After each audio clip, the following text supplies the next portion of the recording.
ले, बन गई तेरी साड़ी। ठीक है, बस एक बार तू प्रैक्टिस कर, मैं रसोई का काम कर लूँ। मम्मी आप मुझे रेडीमेड साड़ियाँ नहीं दे सकती, ये साड़ी बांधना तो मुझे मुसीबत लगता है। अच्छा, फिर तेरी सास की ताने सुनो कि बेटी को साड़ी बांधना नहीं सिखाया। चुपचाप साड़ी बांधना सीख ले, तब तक मैं काम निपटा लूँ। क्या मुसीबत है मम्मी, ये क्या है, मुझसे नहीं हो रहा ये। हाँ नहीं तो।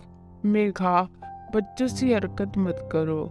मेरा क्या, नहीं सीखोगी बांधना तो ससुराल में ढूंढती रहना साड़ी बांधने वाली। ये है मेघा जिसकी शादी होने वाली है, और मेघा की मम्मी उसे बहुत बार साड़ी बांधना सिखा चुकी है, पर वो है कि उसे साड़ी बांधना आ ही नहीं रहा। वो तो साड़ी बांधने को मुसीबत समझ रही है, इसलिए वो बहुत परेशान है और बार बार वो साड़ी बांधने की कोशिश कर रही है। कुछ देर बाद जब मेघा साड़ी नहीं बांध पाती तो वो गुस्से में मुंह फुलाकर किताब पढ़ने लगती है। तभी उसकी नज़र किताब के एक पन्ने पे जाती है। सास को पटाना है तो आइए जादूगरनी से नुस्खा ले जाइए। इस जादूगरनी को अपनी परेशानी बताऊंगी तो ये जरूर मुझे कोई ना कोई सॉल्यूशन तो देगी ही। वो जादूगरनी सितारा से मिलने के लिए उसके पते पे जाती है और अपनी परेशानी बताती है। देखो मेघा, मैंने तुम्हारी परेशानी सुन ली है। मैं तुम्हें एक जादुई साड़ी दूंगी। वो साड़ी रंग और डिजाइन बदलती रहेगी। साथ ही तुम्हें एक मंत्र भी बोला है, न बंगला न घोड़ा गाड़ी, सबसे प्यारी मेरी साड़ी। पर एक चीज का ध्यान रहे, अगर किसी ने इस जादुई साड़ी का राज जान लिया तो ये साड़ी गायब हो जाएगी। नहीं नहीं जादूगरनी जी, मैं इस बात का ध्यान रखूंगी। आपका बहुत बहुत शुक्रिया, आपने मेरी बहुत बड़ी परेशानी हल कर दी। वो वहाँ से खुशी खुशी चले जाते हैं। कुछ दिनों के बाद में उसकी शादी हो जाती है। वो अपनी अटैची में उस साड़ी को छुपा के रख लेती है ताकि वो किसी को दिखाई ना दे, और वो शादी के बाद अपने ससुराल पहुँचती है। उसकी ननद प्रिया, जिसकी शादी उसी शहर में हुई थी, शादी के अगले दिन अटैची खोलने की रस्म के बहाने वो अपनी नई भाभी से साड़ी मांगती है। मेघा घबरा जाती है, कहीं प्रिया की नजर जादुई साड़ी पे ना पड़ी है। लाओ भाभी, दिखाओ अपनी अटैची। मैं इसमें से सबसे सुंदर साड़ी अपने लिए निकाल लूंगी। रुको दीदी, मम्मी ने मुझे इस रस्म के बारे में बताया था, इसलिए उन्होंने बहुत सुंदर साड़ी पहले से ही अलग करके दे दी थी। ये देखो कितनी सुंदर साड़ी है, आप पर बहुत अच्छी लगेगी। बड़ी चालाक है भाभी तो, अपनी अटैची हाथ भी नहीं लगाने दी। पर ये मुझे नहीं जानती, मैं भी कम नहीं हूँ। प्रिया माँ से मुंह बना के चली जाती है, लेकिन तभी वहाँ पे मेघा की सास आ जाती है। मेघा बहुत जल्दी से तैयार हो जाओ, रस्म के लिए सारे मेहमान आ चुके हैं और बहुत ही सुंदर और सलीके से बंधी हुई साड़ी पहन के आना। हमारे यहाँ साड़ी पहनना एक अलग ही कला माना गया है। कहो तो मैं प्रिया को तुम्हारे पास भेज देती हूँ, वो तुम्हारी मदद कर देगी। नहीं नहीं माँ जी, मेहमान आए हुए हैं और प्रिया दीदी पहले से ही बिजी है, मैं थोड़ी देर में तैयार होकर आती हूँ। सास के जाने के बाद मेघा जादुई साड़ी को अटैची में से निकालती है। न बंगला न घोड़ा गाड़ी, सबसे प्यारी मेरी साड़ी। मेघा ने जैसे ही मंत्र बोला, वो एक सुंदर साड़ी में तैयार हो गई। मुंह दिखाई में आई सारी औरतें मेघा की साड़ी देखती रह गईं। सचमुच मेरी बहू कितनी ही प्यारी लग रही थी।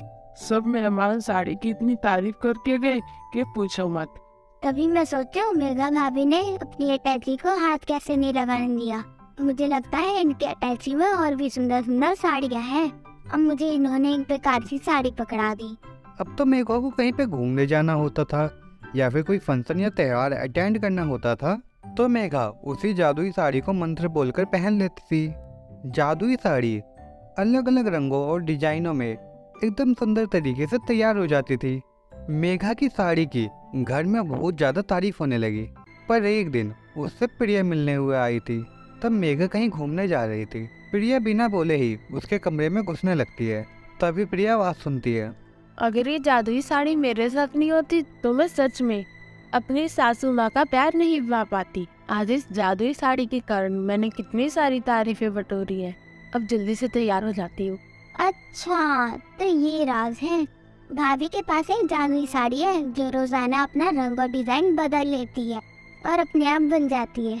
मैं अभी जाकर माँ को ये बात बताती हूँ। मेघा तैयार होने लगती है और प्रिया ये बात जाकर अपनी माँ को बता देती है। फिर वो दोनों मेघा के कमरे में आते हैं। प्रिया ये बात जान चुकी थी। जिसकी वजह से जादुई साड़ी गायब हो चुकी थी।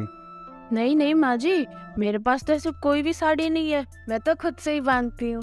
माँ, मैंने अभी खुद देखा है, पीली कलर की साड़ी थी, उस पर सुंदर सुंदर फूल बने थे। बनारसी साड़ी थी और बनारसी। भैया, यहाँ पर तो कोई बनारसी फूलों वाली साड़ी नहीं दिखाई दे रही। तुम्हें कोई गलत फहमी हुई है।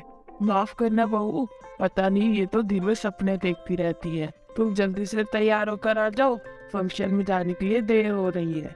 पहले देखा कर, फिर बोला कर किसी भी चीज के लिए। वो पर झूठा इंजाम मत लगाया करो।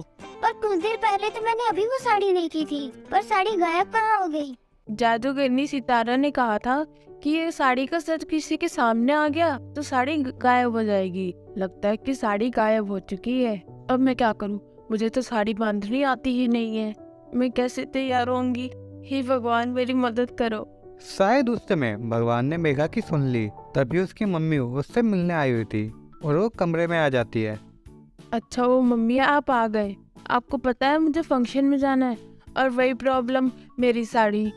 देख, एक बार और सिखा रही हूँ, अब खुद से बांधना सीख जा। आज मैं अचानक आ गई, बार बार नहीं आ पाऊंगी। उस दिन मेघा अपनी मम्मी को बड़े ध्यान से साड़ी बांधते हुए देखती है। शायद उसे समझ में आ चुका था, जादू से बनी हुई साड़ी गायब हो सकती है, लेकिन हुनर से बंधी हुई साड़ी कभी गायब नहीं होगी। और अब प्रिया पे भी कोई ऑप्शन नहीं था, और वो भी अपनी भाभी को कुछ नहीं कह पा रही।